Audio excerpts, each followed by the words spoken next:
তখন আনাস বিন নদর রাদিয়াল্লাহু আনহু তিনি বলছেন, আল্লাহর কসম করে বলছি আমি উহুদের ওই প্রান্ত থেকে জান্নাতের ঘ্রাণ পাচ্ছি। রিনাউন্ড একটা দলিল হচ্ছে ইমাম বুখারীর ঘটনা। তার ইন্তেকালের পরে তার যে কবর, সেখান থেকে মেশকাম্বরের গন্ধ আসা শুরু করে। মাওলানা তারেক জামিল নাম শুনেছেন? তারেক জামিল হুজুর হাফিজাহুল্লাহ, আল্লাহ পাক তাকে দীর্ঘ নেখায় দারাজ করুক। দেখবেন তিনি এই কয়েকদিন আগে সফর করেছেন, দাওয়াতি তাবলীগের সফর। মুয়াজ বিন জাবাল রাদিয়াল্লাহু আনহুর কবরের পাশে দাঁড়িয়েছে। কবরের পাশে দাঁড়িয়ে তিনি সুঘ্রাণ পাচ্ছেন। পাওয়ার পরে তিনি চেক করছেন যে এটা কি কাপড় থেকে আসছে নাকি এটা মাটি থেকে আসছে, কোত্থেকে আসছে। তখন তিনি চলে গেলেন, গিয়ে আবার একটা সফর করে পরের দিন আবার আসলেন। এসে দেখেন সেম ঘটনা। তিনি বলছেন যে এটা কোত্থেকে আসছে। খাদেম তিনি বলছেন যে 2 দিন আপনি এসেছেন, এটা তো আমরা যতদিন থেকে এখানে আছি প্রত্যেক দিন আমরা পাচ্ছি। আর সঙ্গে জান্নাতের গন্ধ কি পাওয়া যায়? সুবহানাল্লাহ। আচ্ছা একটু বলিয়ে দিই মাঝখানে। রাসূলুল্লাহ সাল্লাল্লাহু আলাইহি ওয়াসাল্লাম মেরাজে হঠাৎ সুবহান নবী সাল্লাল্লাহু আলাইহি ওয়াসাল্লাম বলছেন কোত্থেকে আসছে এটা। জিবরাইল আলাইহিস সালাম উত্তর দিচ্ছেন এটা হচ্ছে ফেরাউনের মেয়ের চুল আছড়ে দিত একজন দাসী, যার হাত থেকে একদিন চিরুনি পড়ে গিয়েছিল। সে বলেছিল বিসমিল্লাহ বলে চিরুনি উঠিয়েছি, উঠে আবার আচরণ শুরু করেছে। এখন এর মেয়ে শুনে ফেলেছে বিসমিল্লাহ বলে উঠিয়েছে। সেই মেয়ে ফেরাউনকে বলল যে আপনাকে বাদ দিয়ে এই দাসী আরেকজনকে ইলাহ মানছে। তখন সেই দাসীকে গ্রেপ্তার করা হলো। তুমি কার উপাসনা করছো, কার ইবাদত করছো? সে দাসী বলছে আমি এক আল্লাহর ইবাদত করি। কে আল্লাহ? যে আল্লাহ আমাকে সৃষ্টি করেছেন, যে আল্লাহ আমার রব, যে আল্লাহ আপনারও রব। ফেরাউনকে মুখের উপর বলে দিন। এবার ফেরাউন তাকে ধরে বলছে ফিরে আসো তোমার মতাদর্শ থেকে, না হলে তোমাকে জীবন্ত আগুনে পুড়িয়ে মার। কি বলছে? আগুনে পুড়িয়ে মার। তো সে ফিরে আসে না। তখন ফেরাউন দেখলো তার সন্তান সন্ততি আছে কিনা। সন্তানরা আমাদের সফট কর্নার না, সন্তানকে ডেকে আনা হোক। 2টা বাচ্চা, 2টা কি 3টা বাচ্চা। বলছে ফিরে আসো, আমাকে ইলাহ বলে স্বীকার করো, না হলে তোমার সন্তানদেরকে আগুনে ফেলে দিব। সেই মহিলা বলছে আমার তো মাত্র 3টা সন্তান, আমার যদি এর চাইতেও বেশি সন্তান থাকতো তারপর আমি ফিরে আসতাম না। একে একে মায়ের চোখের সামনে এক এক করে বাচ্চাদেরকে জীবন্ত আগুনে পুড়িয়ে ফেলা হোক। শেষমেশ সেই মেয়েটাকেও, সেই দাসীকেও জীবন্ত আগুনে পুড়িয়ে দেওয়া হোক। নবী সাল্লাল্লাহু আলাইহি সাল্লামকে জিবরাইল আলাইহিস সালাম বলছেন ওই যে ফেরাউনের দাসী, অনেকে বলেছে তার নাম আসিয়া, এই নামটা কোরআনে নাই, এবং তার সন্তানদেরকে যেখানে দাফন করা হয়েছে সেখান থেকে এই গন্ধ আসছে। নবীজি পেলেন তো? এটা গেল নবীর কথা। এই ঘটনা ঘটেছে মূসা আলাইহিস সালামের যুগে, আর নবী সাল্লাল্লাহু আলাইহি সাল্লাম ঘ্রাণ পাচ্ছেন মেরাজে। চিন্তা করতে পারেন কত বছর আগে ঘটনা ঘটেছে, আমরা জানতামই না। কিন্তু যদি মেরাজে নবী সাল্লাল্লাহু আলাইহি সাল্লামের কাছে সুঘ্রাণটা না আসতো। সুবহানাল্লাহ। এরপর কি? এটা তো নবীর ক্ষেত্রে গেল। সাহাবীদের ক্ষেত্রে কি হয়েছে? একজন সাহাবী যার নাম আনাস বিন নজর। কি নাম? আনাস বিন নজর। নামগুলো মনে রাখবেন। উহুদের মাঠে বিশাল যুদ্ধ হচ্ছে। আমরা জানি যুদ্ধের মধ্যে প্রথম দিকে মুসলিমরা প্রায় জয়লাভ করেই ফেলেছিল, কিন্তু একটা ভুল, অনলি একটা ভুল। কি ভুল? ওই জাবাল রুমার মধ্যে 50 জন তীরন্দাজ সাহাবীকে রেখে দেওয়া হয়েছে। তুমি যে বলেছিলে আমরা যদি মরেও যাই, আমাদের গায়ের গোশত যদি পাখি এসে খাওয়া শুরু করে, তোমরা নামবে না এখান থেকে। বুঝতে পারছেন? কমান্ড। এটা হচ্ছে একজন নেতার আনুগত্য। কমান্ড, নেতার আনুগত্য কত বড় জিনিস দেখেন। তো যখন যুদ্ধ শুরু হয়ে গেল, হামজা রাদিয়াল্লাহু আনহু সহ অন্যান্য সাহাবীরা বীর বিক্রমে যুদ্ধ করলেন। অল্প কিছু সময়ের মধ্যেই কাফেররা পালানো শুরু করল।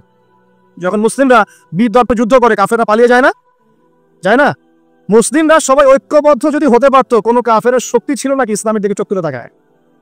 আজকে আমরা যে বিভক্ত, আমরা বিভক্ত, আপোষে বিভক্ত, বিভিন্ন দলে মতাদর্শে বিভক্ত, আমাদের শক্তি কমে গেছে, হাওয়া বেরিয়ে গেছে। আমাদের যুবকরা এখন পর্নোগ্রাফি, এই গার্লফ্রেন্ড বয়ফ্রেন্ড কালচার, এই মাদক, এই জুয়া, এই জেনার পেছনে ছুটছে। আমরা নামাজ ছেড়ে দিচ্ছি, কোরআন ছেড়ে দিচ্ছি, মা বোনরা পর্দা ছেড়ে দিচ্ছেন। এই জাতি কি বিজয় লাভ করবে নাকি? আগে এই জায়গায় ঠিক করতে হবে, তারপর বিজয় আসবে ইনশাআল্লাহ।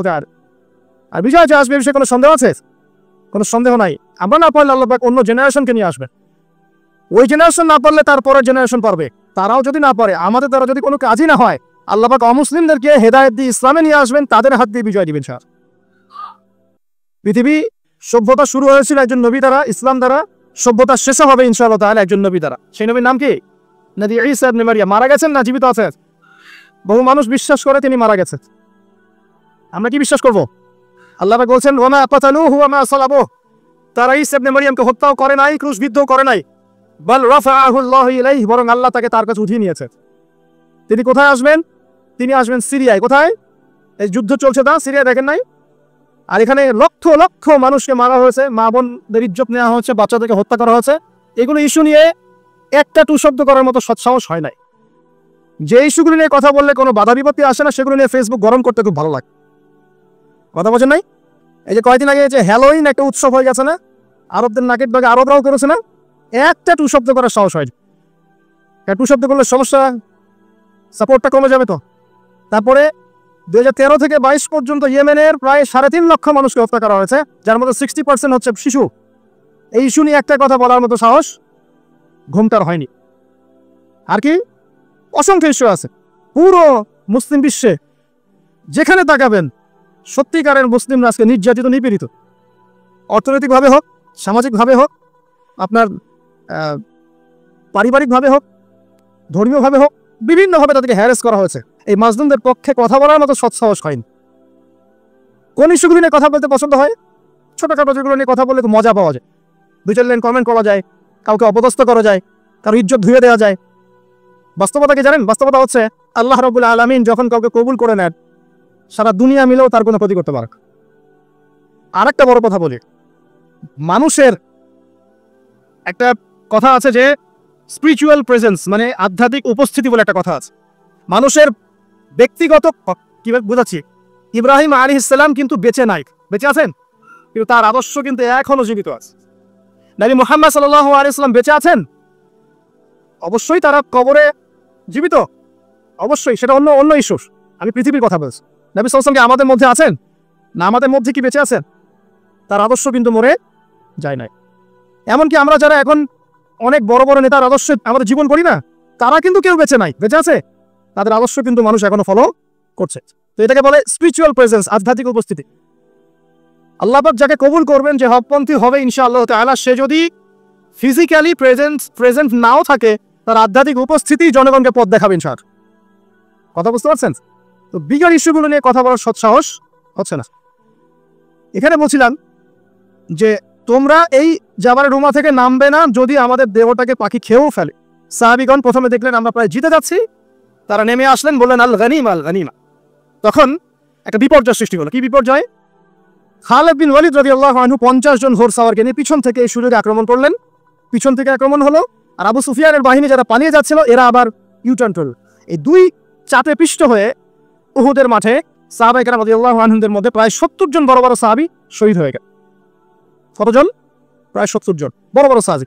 তাদের মধ্যে আনসার সাহাবীদের আত্মত্যাগ ছিল বীরত্বপূর্ণ। এমনকি নবী সাল্লাল্লাহু আলাইহি ওয়াসাল্লামকেও সেদিন মার খেতে হয়েছে, দাঁত মোবারক শহীদ হয়ে গেছে, পায়ের মধ্যে আঘাত পেয়েছিলেন, এই ভ্রুর মধ্যে কড়া ঢুকে গিয়েছিল। তার পাশে মাত্র 9 জন সাহাবী ছিলেন যখন তাকে আক্রমণ করা হচ্ছে। একে একে সাহাবীরা শহীদ হতে লাগলেন। তালহা রাদিয়াল্লাহু আনহুর কথা বলা যায়, তিনি নবীজিকে নিজে ঘাড়ে করে নিয়ে উহুদ পাহাড়ের উপর উঠে গিয়েছেন, এত শক্তি ছিল তার গায়ে। আমাদের যুব সমাজ কি শিক্ষা নেবে এখান থেকে? এভাবে মাদকের সাথে লাইফ লিড করলে তো হবে না। এভাবে জেনা করলে তো আপনি ফিজিক্যালি স্ট্রং থাকতে পারবেন না, মানসিকভাবে স্ট্রং থাকতে পারবেন না। পর্নোগ্রাফিতে আসক্ত হলে তো আপনার শরীরে এনার্জি থাকবে না। জুয়া খেললে তো ওই রকম সাহাবীদের মতো আদর্শমান হওয়া যাবে না। নামাজ না পড়লে তো আপনার ভিতরে আধ্যাত্মিক শক্তি আসবে না। তো আমাদের যুব সমাজকে এখান থেকে শিক্ষা নিতে হবে। আল্লাহ পাক তৌফিক এনায়েত করুন।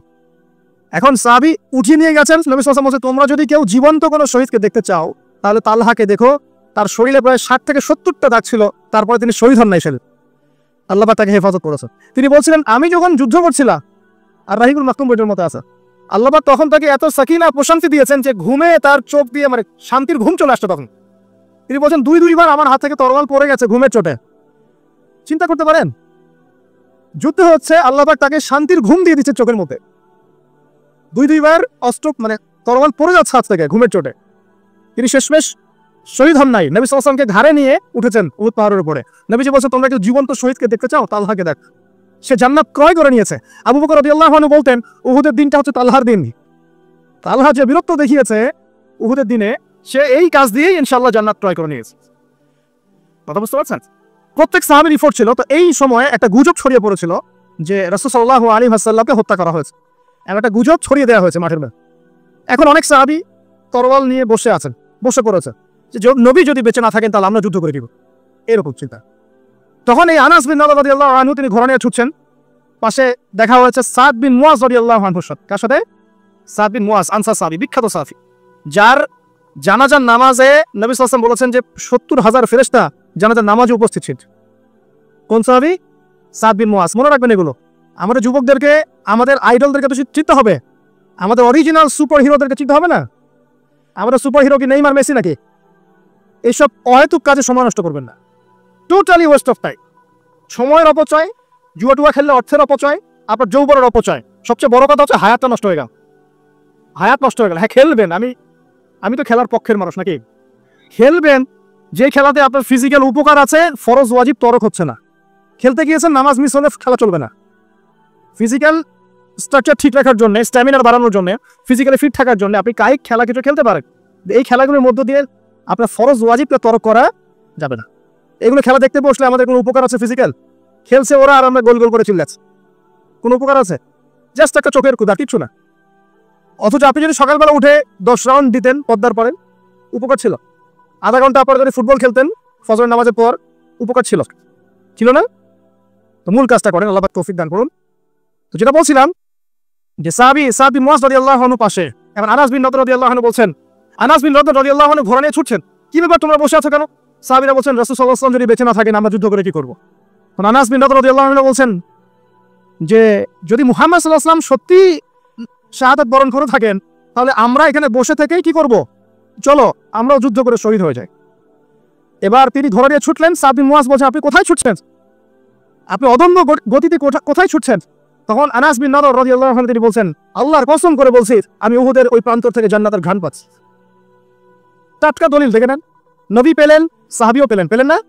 এর পরের কোনো মানুষ কি পেয়েছেন? দেখি, ইমাম বুখারীর নাম শুনেছেন তো? সহিহ বুখারী কার কার পাশে আছে? মাশাআল্লাহ। একটা কথা বলে দেই, যারা বিগিনার, ইসলামে যারা বিগিনার প্র্যাকটিস করছেন নতুন, শুরুতেই সহিহ বুখারী হাতে নিয়ে পড়া শুরু করবেন না। কেন নসিহতটা করলাম এটা আপনি পরে বুঝতে পারবেন। মনে করেন আপনি মেডিকেল সায়েন্স সম্পর্কে জানতে চাচ্ছেন, শুরুতেই কি আপনি বড় লেভেলের কোনো বই নিয়ে বসবেন পড়তে? এটা কি হবে? আপনি গ্র্যাজুয়ালি আগাতে হবে। প্রথমে রিয়াদুস সালেহিনের মতো বই বা হাদিসে আরবাইন, বুলুগুল মারাম, মিশকাত, ফয়জুল কালাম, এই টাইপের বইগুলো পড়ে আগে আপনি আপনার জ্ঞান গরিমাকে বাড়াবেন, আরবি শিখবেন, এবারত পড়া শিখবেন, নাওয়াজ সফ জানবেন, তারপরে আস্তে আস্তে ওস্তাদের কাছে গিয়ে এগুলো পড়বেন। এবং এগুলোর মধ্যে সবকিছু বুঝতে পারবেন জরুরি না। অনেক কিছু আপনি বুঝতে পারবেন না, যেটা বুঝতে পারবেন না আলেম ওলামার কাছে গিয়ে জিজ্ঞাসা করবেন। একা পণ্ডিতি করতে যাবেন। একা পণ্ডিতি করতে গিয়ে বহু মানুষ বিভ্রান্ত হয়ে গেছে। একা পণ্ডিতি করতে গিয়ে কেউ বলছে যে কোরআন মানি, হাদিস মানি না, বলছে না? অনেকে বলছে তাকদীর বলতে কিচ্ছু নাই। অনেকে বলছে তাকদীরই সব, কর্মের কোনো স্বাধীনতা নাই। একদল বলছে যে লা ইলাহা ইল্লাল্লাহ মুখে পড়লেই হবে, আমলের কোনো দরকার নাই। আরেকদল বলছে যে কবিরা গুনাহ করলেই কাউকে হত্যা করা যায়। মানে মানুষ বিভ্রান্ত হচ্ছে। আবার নতুন একজন টাটকা এরা বলছে যে নবী সাল্লাল্লাহু আলাইহি ওয়াসাল্লামই শেষ নবী নন, আরো নবী আসতে পারে না। একা পণ্ডিত হওয়া যাবে না, আলেম ওলামার সোহবত লাগবে, আলেম থেকে বিচ্ছিন্ন হবেন। আমি যদি আপনাকে বলি যে আপনি কোরআন হাদিস জানতে চান, মনে করেন একটা এক্সাম্পল দিয়ে ওইদিকে যাচ্ছি, এদিকে মনোযোগ দেন। মনে করেন আমার এক ভাই নামাজ পড়তে এসেছে, আজকে ফজরের নামাজ ধরেন, তো রাতে সারা রাত ঘুম হয় নাই, সেজদা দিয়েছে, যখন সেজদায় ঘুমিয়ে গেছে বেচারা। এখন বেচারা ঘুম থেকে উঠে বলছে আমার নামাজ হলো কিনা, এক সেজদা ঘুম দিয়ে কাটালাম। এখন মনে করেন যে আমার কাছে যে বললো যে ভাই আমার নামাজটা কি হয়েছে কি হয় নাই, মাসালা কি হবে? আমি তাকে বললাম এই নেন কোরআন, এই নেন বুখারী, এই নেন মুসলিম, এই যে তিরমিজি, এই যে নাসাই, এই যে ইবনে মাজা, এই যে আবু দাউদ, সব হাদিসের বই দিয়ে দিলাম। দিয়ে বললাম বাসায় যান পড়েন, পড়ে মাসালা দেখে নেন। বলেন তো এটা কি হবে? এটা ওই ব্যক্তির পক্ষে সম্ভব? আর আমাদের সমাজে এরকম ব্যক্তির সংখ্যা লক্ষ লক্ষ কোটি কোটি না, যারা মাসালা জানে না। সবাই জানে, যারা মুস্তাহিদ তারা না হয় জানে, সবাই কি জানে? ম্যাক্সিমামই জানে না।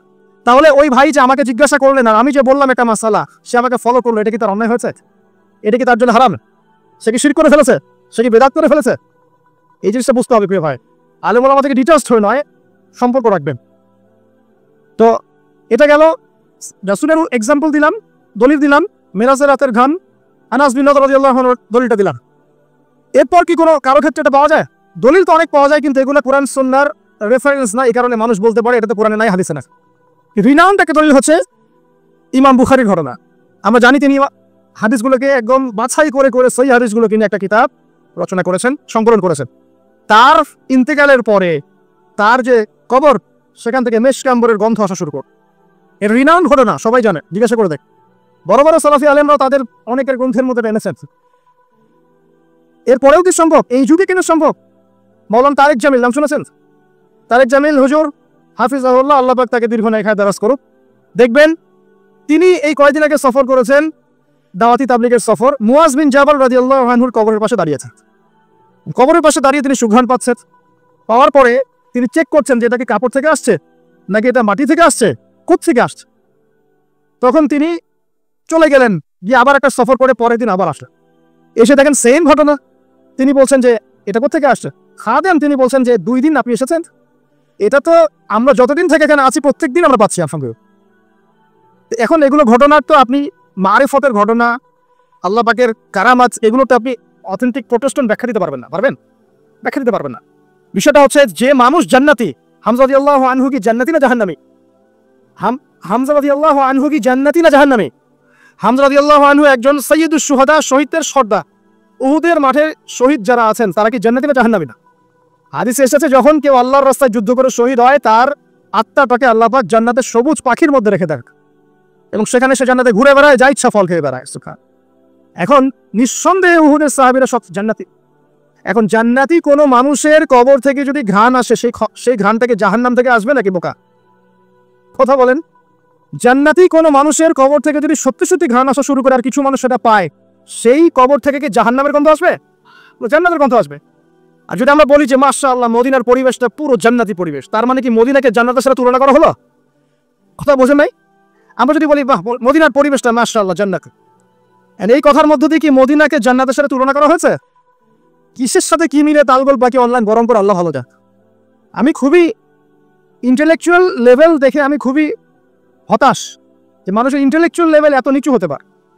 আর কোরআনে যে আল্লাহ পাক বলেছেন জান্নাত এমন জায়গা যা কোনো চোখ দেখে নাই, কোনো কান শোনে নাই, কোনো হৃদয় কল্পনা করে নাই, এই আয়াতটি আমরা জানি না? এই আয়াত আমরা জানি না? সুবহানাল্লাহ। আর মনে করেন আপনি মুআয বিন জাবাল রাদিয়াল্লাহু আনহুর কবরের কাছে গিয়েছেন, আপনি সুবহান পেয়েছেন, এর মানে কি আপনি কবর পূজারী হয়ে গেছেন? কেউ পেয়েছে কেউ পায় নাই, আল্লাহু আ'লাম। আল্লাহ পাক যাকে ইচ্ছা তাকে পাওয়াবেন, যাকে ইচ্ছা না তাকে পাওয়াবেন না, এটা আল্লাহ পাকের ইখতিয়ার। আল্লাহ পাক যদি কাউকে পাওয়ান, আপনি সেখানে বিতর্কের সৃষ্টি করছেন কেন? বড় বড় ইস্যু নিয়ে কোনো কথা নাই, পেট্রো ডলার নিয়ে দুটো কথা বলতে পারেন না, ইয়েমেনের বম্বিং নিয়ে দুটো কথা বলতে পারেন না, আরবের বিভিন্ন কারাগারে বড় বড় শায়েখরা যে কারাগারে পচে পচে মরছে তাদের নিয়ে দুটো কথা বলতে পারেন না,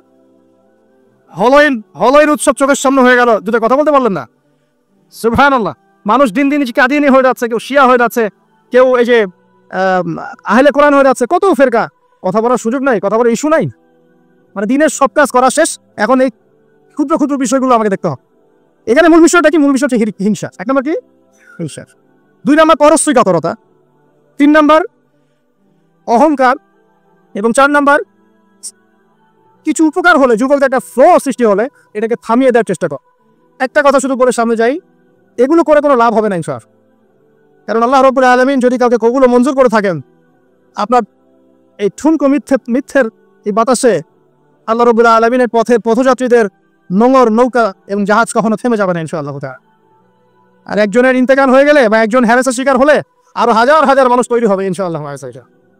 আল্লাহ পাক আমাদেরকে সত্য মিথ্যা চেনার তৌফিক দান করুন এবং সবচেয়ে বড় দোয়া করি যে ইসলামের ভিতরে যে সত্যটা লুকিয়ে আছে এদের থেকে আল্লাহ পাক আমাদেরকে বাঁচান এবং এদের বিরুদ্ধে আমাদেরকে সচেতন হওয়ার তৌফিক দান করুন।